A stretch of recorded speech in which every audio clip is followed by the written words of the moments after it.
जय हिंद दोस्तों, कैसे हैं आप सभी। आप सभी अच्छे होंगे। आप सभी के चैनल पीएस स्टडी पर आप सभी का स्वागत करती हूँ। हिंदी की क्लास स्टार्ट करते हैं। हिंदी की क्लास है ये, सभी एग्जाम के लिए इम्पोर्टेंट होने वाली है। कॉम्पिटिटिव एग्जाम्स में भी आएगी ये हिंदी, और अगर आप स्कूल लेवल में है वहां से अपने टॉपिक को चूज करके आप यहाँ से पढ़ सकते हैं। तो प्यारी सी क्लास है, आप सभी ध्यान से देखेंगे, सुनेंगे, और जो भी डाउट होगा वो आप कमेंट सेशन में कमेंट करेंगे। आपके हर एक डाउट का रिप्लाई किया जाएगा, ठीक है। तो हम अपनी क्लास को स्टार्ट करते हैं। यहाँ पर आप देखेंगे, सुनेंगे और समझेंगे, ओके।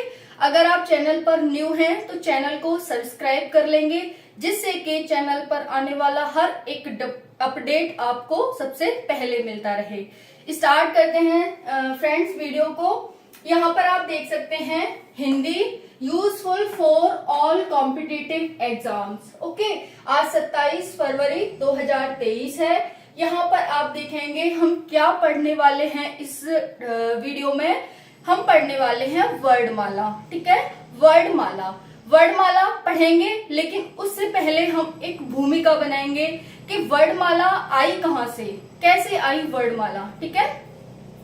तो यहाँ पर देखेंगे वर्णमाला को हम अल्फाबेट्स कहते हैं इंग्लिश में। आपको इंग्लिश का भी वर्ड मीनिंग याद होना चाहिए, क्योंकि एग्जामिनर एक अलग डायरेक्शन पर चला गया है और पहले जो क्वेश्चन आते थे उसको छोड़ करके एक अलग तरह से क्वेश्चन पूछ रहा है।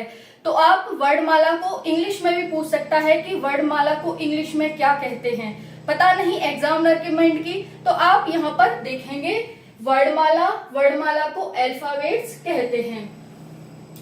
अब हम यहाँ पर देखेंगे, आपको ध्यान से बस सुनना है, सब कुछ समझ में आएगा आपके। एकदम ये मत कहने लग जाना कि आप मैम भाषा कहाँ से आ गई, इसमें भाषा क्यों पढ़ा रही हो। बिल्कुल भी आप ध्यान से बस सुनेंगे, और हम भाषा से लेकर कहाँ तक पहुंचेंगे ये आप इस वीडियो में देखेंगे। तो यहाँ पर देखेंगे भाषा शब्द संस्कृत के भाष शब्द से बना है। जो भाषा हमारा शब्द है, भाषा एक शब्द है। ये भी देखेंगे कि शब्द क्या होता है। हम कोई भी हमें अगर अक्षर वर्ड मिल जाए तो हम कैसे पहचानेंगे कि ये अक्षर है, ये वर्ड है, ये शब्द है, ये पद है, ये पदबंध है, ओके। तो यहाँ पर देखेंगे भाषा शब्द संस्कृत के भाष शब्द से बना है। एग्जाम में आपसे पूछ सकता है कि भाषा किस शब्द से, जो भाषा शब्द है वो किस शब्द से बना है ना, पूछ सकता है आपसे। तो ये संस्कृत के भाष शब्द से बना है। भाषा शब्द संस्कृत के भाष शब्द से बना है। सेकंड पॉइंट है, भाष का अर्थ होता है बोलना। अब ठीक है, भाषा शब्द है वो संस्कृत के भाष शब्द से बन गया, लेकिन इसका अर्थ क्या होता है। तो आप देखेंगे यहाँ पर भाष शब्द का अर्थ होता है बोलना। क्या होता है? बोलना। नेक्स्ट पॉइंट है, भाषा की सार्थक इकाई वाक्य है। भाषा की सार्थक इकाई क्या है? तो वाक्य है, ठीक है। तो हमने यहाँ पर देखेंगे भाषा संस्कृत के भाष शब्द से बना है। भाष का अर्थ होता है बोलना। भाषा की सार्थक इकाई वाक्य है। ऐसे पूछ सकता है आपसे एग्जामिनर कि भाषा की सार्थक इकाई क्या है। क्या वाक्य है, क्या शब्द है, क्या पद है, या फिर पदबंध है। ऐसे चार ऑप्शन दे देगा, तो आप क्या कहेंगे, भाषा की सार्थक इकाई क्या है हमारी, वाक्य है, ठीक है। नेक्स्ट पॉइंट है, वाक्य से छोटी इकाई उपवाक्य है। यानी वाक्य आ गया, वाक्य से छोटी इकाई क्या आ गई हमारी, उपवाक्य आ गई। नेक्स्ट है, वाक्य से छोटी इकाई उपवाक्य है।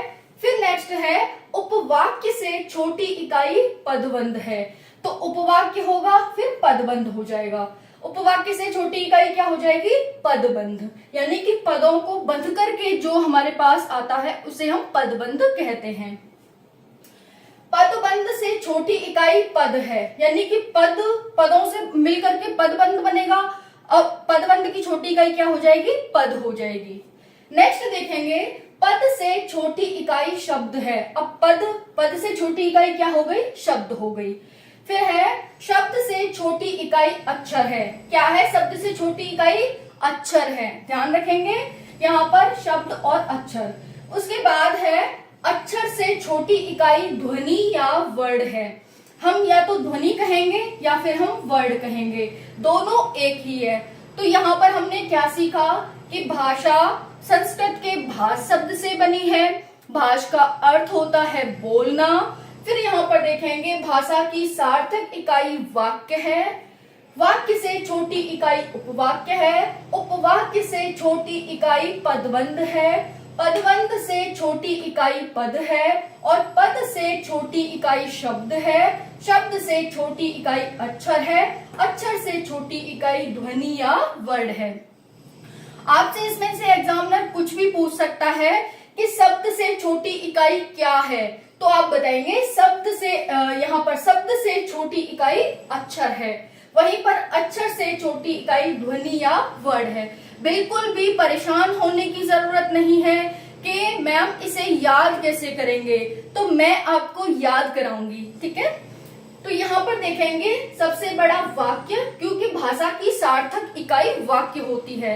हम वाक्य से ही पहचानते हैं कि ये कौन सी भाषा है। तो वाक्य सबसे बड़ा हो गया, उससे छोटा उपवाक्य, फिर हो गया पद, पदबंध, फिर पद, फिर शब्द, फिर अक्षर और वर्ड, ठीक है। इतना हो गया। हम इसे याद कैसे करेंगे? VAS2PUV, VAS2PUV। जब भी आपसे पूछा जाए भाषा की सार्थक इकाई क्या है, आप बताएंगे वाक्य। वाक्य से छोटी इकाई क्या है, या सॉरी यहाँ हो गया, ऐसे जा रहा है ये बढ़ते क्रम में, आप देखेंगे ऐसे बढ़ते क्रम में, तो बढ़ने का मतलब सबसे बड़ा ये हो गया। भाषा की सार्थक इकाई क्या है? वाक्य। वाक्य वाक्य से छोटी इकाई क्या है? अब हम छोटी निकालेंगे तो हमें इधर जाना पड़ेगा, है ना, इधर की साइड। तो वाक्य से छोटी इकाई उपवाक्य, उपवाक्य से छोटी इकाई पदबंध। अब यहाँ पर 2P है, यानी कि 2 बार P आ रहा है, मैंने 2P लिख दिया है। पद हो गया, पदबंध हो गया, फिर उसके छोटा पद, फिर उससे छोटा शब्द, फिर अक्षर और फिर वर्ड। ऐसे ध्यान रखेंगे, वाक्य, उपवाक्य, पदबंध, पद, शब्द, अक्षर और वर्ड। हो गया यार, VAS2PUV, ये ध्यान रखेंगे आप। और इससे आपका कोई भी अक्षर गलत नहीं होगा। सबसे बड़ा जो हमारा भाषा की जो सार्थक इकाई होती है वो वाक्य होती है। फिर वाक्य से छोटा छोटा हम इस तरह से देख लेंगे। बढ़ते क्रम में आप ऐसे जाएंगे और घटते क्रम में आप कैसे जाएंगे? आप घटते क्रम में ऐसे जाएंगे, ठीक है। तो ये ध्यान रखेंगे। अब उसके बाद हम देखते हैं यहाँ पर वर्ड हो गया सबसे छोटा, वर्ड से बड़ा अक्षर, अक्षर से बड़ा शब्द, शब्द से बड़ा पद, पदबंध, उपवाक्य और वाक्य। अब ये वाक्य होता क्या है? मैम बहुत देर हो गई ये वाक्य वाक्य करते हुए, अब ये तो बता दो वाक्य होता क्या है। हमने ये समझ लिया कि हाँ भाई यहाँ से उपवाक्य से बड़ा वाक्य होता है, ये हमें पता चल गया। दूसरा हमें ये पता चला कि भाषा की सार्थक इकाई वाक्य है, ठीक है। 2 तो हमें पता चल गए। अब ये बताओ कि ये वाक्य होता क्या है, तो देखेंगे आप यहाँ पर वाक्य। वाक्य का एग्जाम्पल क्या है? श्याम पढ़ाई करता है। एक ऐसा सेंटेंस जिसमें जो हम बोलना चाह रहे हैं वो पूरा खत्म हो जाए, यानी जो हम बोलना चाह रहे हैं कि श्याम पढ़ता है, श्याम क्या करता है? तो पढ़ता है। हमें क्या का आंसर मिल जाए उसी को हम वाक्य कहते हैं। जिसमें आपको क्या का आंसर मिल जाएगा उसी को आप क्या कहेंगे? वाक्य कहेंगे। वैसे ही गीता गाना गा रही है। गीता क्या कर रही है? तो गीता गाना गा रही है। तो जिस भी सेंटेंस में आपको क्या का आंसर मिल जाएगा उसी को हम वाक्य कहते हैं, ठीक है। ये सबसे बड़ी इकाई होती है किसकी? वर्ड की सबसे बड़ी इकाई कह सकते हैं या फिर भाषा की सार्थक इकाई से कह सकते हैं। दूसरा है इससे छोटा उपवाक्य। ऐसे जाएंगे तो बढ़ते क्रम में, ऐसे जाएंगे तो घटते क्रम में। अब वाक्य से छोटा क्या आ गया? उपवाक्य आ गया। अब ये उपवाक्य क्या होता है? यानी कि वाक्य से जो छोटा होता है उसे हम उपवाक्य कहते हैं और वाक्य उपवाक्य से मिलकर के बना होता है। जब राम आया तो श्याम चला गया। इसका एग्जाम्पल क्या है? जब राम आया तो श्याम चला गया, यानी एक दूसरे से कनेक्टेड हो रहा है इसमें। तो जिसमें कौन चला गया, जिसमें कौन का आंसर मिल जाए, कौन क्या मतलब कौन चला गया, कौन आ गया, कौन, इस तरह से जिसका आंसर आपको मिल जाए उसी को हम उपवाक्य कहते हैं। तो जब राम आया तो श्याम चला गया, एक सेंटेंस दूसरे से कनेक्टेड है, यानी इसमें दो क्या है, उपवाक्य हैं ये, ठीक है। तो यहाँ पर एक तो यहां तक है, फिर एक यहां तक है, फिर उसके बाद है वे सफल हैं जो परिश्रम करते हैं। कौन सफल है? वे ही सफल हैं जो परिश्रम करते हैं। तो जिसमें आपको कौन का आंसर मिलेगा उसे आप उपवाक्य कहेंगे। क्या का आंसर मिले? वाक्य। कौन का आंसर मिले? उपवाक्य। कौन सफल है? जो परिश्रम करते हैं। राम आया तो श्याम चला गया। कौन चला गया? तो श्याम चला गया। क्लियर हो गया होगा। ऐसे ही आप और भी एग्जाम्पल ले सकते हैं। वैसे हम पदबंध की बात करें, यानी कि पदों का बंध करके, यानी बहुत सारे पद मिलकर के पदबंध का निर्माण करते हैं। तो यहाँ पर देखेंगे, कीचड़ में खिला कमल का फूल बहुत सुंदर है। कीचड़ में खिला कमल का फूल। अब यहाँ पर आप देखेंगे, जब भी आपको 4 ऑप्शन दे रखे हों और आपसे पदबंध पूछे कि पदबंध कौन सा है, तो आप देखेंगे उसमें बहुत सारे पद होंगे। अब देखो, कीचड़ में खिला, कौन खिला? कमल। कमल का फूल कैसा लग रहा है? बहुत सुंदर लग रहा है। तो ये बहुत सारे पदों से मिलकर के बना हुआ है। जैसे कि कमल तो इसमें मुख्य वाक्य हो गया, इसी पर सारे जो पद है वो आश्रित हैं। तो मुख्य हो गया कमल, मुख्य पद हमारा कमल हो गया। बाकी कीचड़ में खिला, कौन? फूल, बहुत सुंदर है, ये सारे इस पर आश्रित हैं। तो मैंने आपको बताया इसमें 3-4 क्या है, पद हैं, 3 पद हैं इसमें। ये मुख्य पद हो गया, ये भी इस पर आश्रित है, और बहुत सुंदर है ये भी इस पर आश्रित है। कौन बहुत सुंदर है? तो यहाँ पर क्या बहुत सुंदर है? तो यहाँ पर कमल का फूल बहुत सुंदर है, ठीक है। तो यहाँ पर बहुत सारे आपको क्या मिलेंगे? पद मिलेंगे, उसी को हम पदबंध कहते हैं। नेक्स्ट देखेंगे पद। इससे छोटा पद हो गया, यानी पदबंध पदों से मिलकर के बना हुआ है। तो पद क्या होता है? राम खाना खा रहा है। राम एक पद हो गया, खाना खा रहा है, ये सारे क्या है? इसमें पद हैं। राम खाना खा रहा है, राम पर ये सारा सेंटेंस आश्रित हो गया। तो राम खाना खा रहा है, ये क्या हो गया? हमारा पद हो गया। नेक्स्ट है शब्द। शब्द में कैसे देखेंगे आप? शब्द क्या होता है? राम, काम, नाम, आम, ये सारे क्या है? ये शब्द हैं। तो यहाँ पर देखेंगे कमल, ये एक शब्द है। यहाँ पर पवन, पूजा, ये एक क्या है? शब्द है। उसके बाद देखेंगे आप अक्षर। अक्षर क्या होता है? जो मतलब जिससे शब्द मिलकर के बने होते हैं उसको हम अक्षर कहते हैं। जैसे इसमें क्या है? क, म, ल, ये क्या है? एक अक्षर है। ये क्या है? एक अक्षर है। ये क्या है? एक अक्षर है। वैसे ये एक अक्षर है, ये एक अक्षर है, ये एक अक्षर है, ये एक अक्षर है, ये एक अक्षर है। समझ आ रहा है ना आपको? तो वैसे ही राम में एक रा अक्षर है और एक म अक्षर है। क्लियर हो गया? तो अक्षर आप ध्यान रखेंगे क्या होता है। आप कभी कंफ्यूज नहीं होंगे कि आपको बोलना तो शब्द है लेकिन आप बोल अक्षर रहे हैं, बोलना तो आपको वर्ड है लेकिन आप बोल शब्द रहे हैं, ठीक है। नेक्स्ट है वर्ड। ये भाषा की सबसे छोटी इकाई होती है। सार्थक इकाई तो वाक्य होता है, लेकिन छोटी इकाई वर्ड होती है। भाषा की सबसे छोटी इकाई क्या होती है? वर्ड होता है। इसको हम ध्वनि भी कहते हैं। तो यहाँ पर एग्जाम्पल देखेंगे, जैसे किताब, इसमें कितने वर्ड हैं? तो इसको हम बिल्कुल छोटी इकाई में तोड़ेंगे, बहुत ही छोटी, जो सबसे छोटी, जिसके और टुकड़े न किए जा सकें, उसी को हम वर्ड कहते हैं। हमने देखो यहाँ पर किताब को क लिखा, फिर अ लिखा, फिर ए लिखा। जैसे ये यहाँ पर क्या हो गया? यहाँ पर ये व्यंजन हो गया। व्यंजन स्वर की सहायता से बनते हैं, उनको हम व्यंजन कहते हैं। क, अगर मैं इसे ये कह दूं, ऐसे लिख दूं, इसका मतलब क्या हुआ कि इसमें स्वर ऐड है, लेकिन मैंने ऐसे लिख दिया तो ये एक व्यंजन बन गया। अब मैंने इसे कैसे तोड़ा? क में तोड़ा, फिर इसे अ लगाया, जब ये इसके साथ मिल जाएगा तो ये बन जाएगा, ठीक है। जब भी हलंत आ जाता है तो उसमें से हम ए जो भी होता है, अगर यहाँ पर आ होता, का होता, तो हम बड़ा आ लिखते हैं यहाँ पर। क्लियर? अगर यहाँ की होती तो हम क्या लिखते? बड़ी ई लिखते। जैसे हमने यहाँ पर तोड़ा है ना इसे क, अ और ए में। तो ध्यान रखेंगे कैसे तोड़ा है हमने किताब को, क, अ और ए। जब ये दोनों मिलेंगे तो क बनाएगा, और यहाँ छोटी की मात्रा है तो हमने छोटी ई लिख दिया। वैसे ही हमने त को हमने व्यंजन में तोड़ा। अब व्यंजन से अब नहीं तोड़ सकते आप इसे, अब त को अब नहीं तोड़ सकते।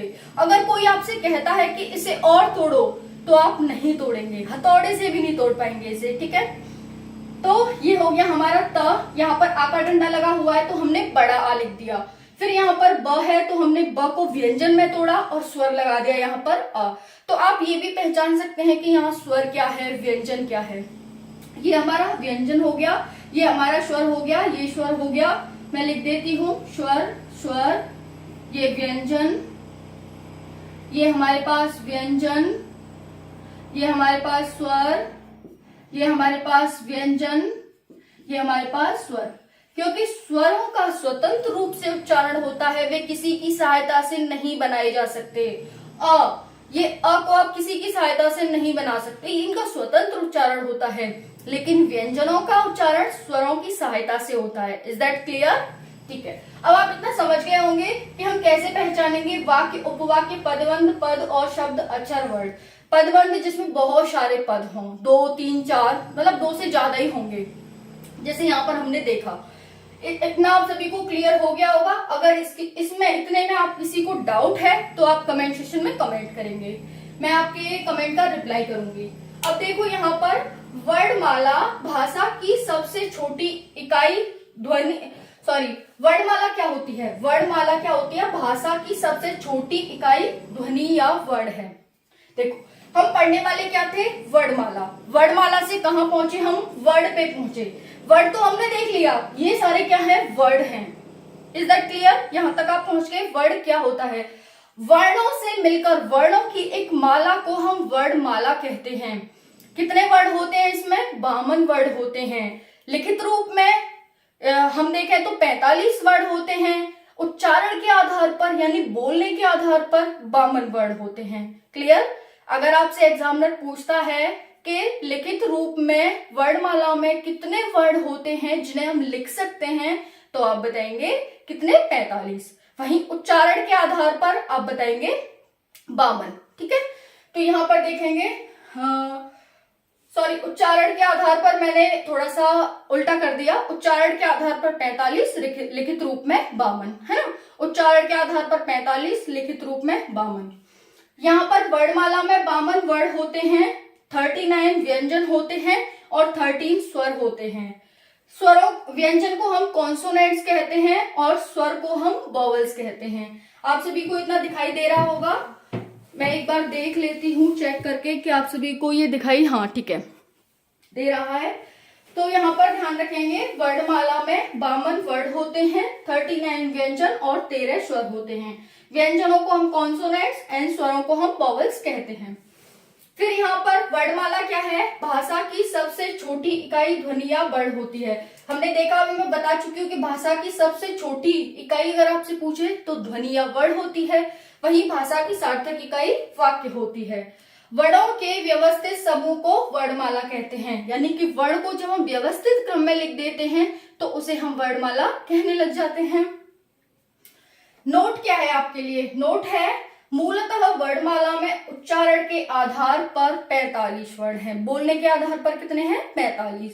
लेकिन कौन कौन से हैं देख लेते हैं। 10 स्वर हैं और 35 व्यंजन हैं। 35 और 10 मिलकर के 45 हो जाएंगे। किंतु लिखित आधार पर 52 वर्ण हैं। लिखने के आधार पर कितने हैं? 52। 13 स्वर, 35 व्यंजन और 4 संयुक्त व्यंजन। टोटल तो व्यंजन ही है, फिर हम इनमें क्या कर देते हैं? डिवाइड कर देते हैं कि भाई 4 संयुक्त व्यंजन अलग से लिख देते हैं। टोटल तो यहाँ पर 39 हो जाएंगे, है ना। 13 ये हो जाएंगे, 39 और 13 52 हो गए। तो अब आपको कोई भी कंफ्यूजन नहीं रहा होगा, मैंने इतने अच्छे से आपको समझाया है। लेकिन अगर फिर भी आपके डाउट रह गया है तो आप कमेंट सेक्शन में कमेंट करेंगे। ठीक है साथियों, तो वीडियो कैसे लगी कमेंट सेक्शन में बताना। इसी टाइम डेली क्लास आएगी। हमने फिर से 0 लेवल से हिंदी को स्टार्ट कर दिया है। तो मिलते हैं नेक्स्ट क्लास में। जय हिंद, जय भारत।